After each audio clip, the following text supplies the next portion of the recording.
Hi, this is Angie, and in this section, we're going to set up your contract templates for each of your packages. This is where the system pulls details to create the contract the client sees when booking. It's important that the package name matches exactly what you used earlier in your calendar settings. If the names don't match, the system won't know which contract to send.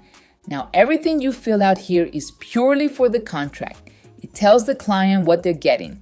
It doesn't affect scheduling or block time on your calendar. That part's already handled.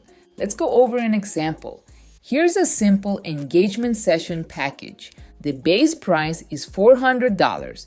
Duration is 2 hours. And the contract description is just a short summary of the session, like professional 2-hour photography session with basic editing and digital delivery. Then we have package inclusions. This is where you'll list exactly what's included. For example, 2-hour session, 30 plus edited high resolution images, online gallery, print release, and so on. One tip, it's much easier to edit your bullet points in Word first. You can copy the cell content into a Word doc, tweak the bullets, then paste it back into the cell when you're ready. This makes formatting super clean and avoids any line break issues. Now in add-on options, you can list extras like an additional hour or a rush delivery. The package terms is where you explain how the session works. Things like reschedule policies or travel fees. Delivery timeline just tells them when they'll get their photos. Cancellation policy is where you outline refunds or reschedule rules.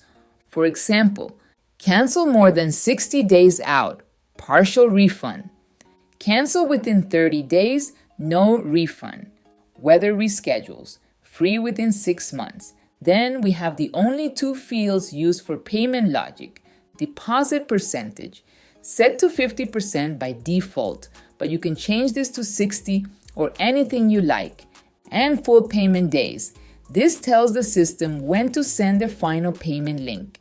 For example, if you put 30 here, the system will ask for the remaining balance 30 days before the event date. Everything else, like photographer commitments and client responsibilities, is used to personalize the contract. It just helps set clear expectations on both sides. That's it for your contract templates. Let me know if you want feedback on your terms or help formatting the bullets.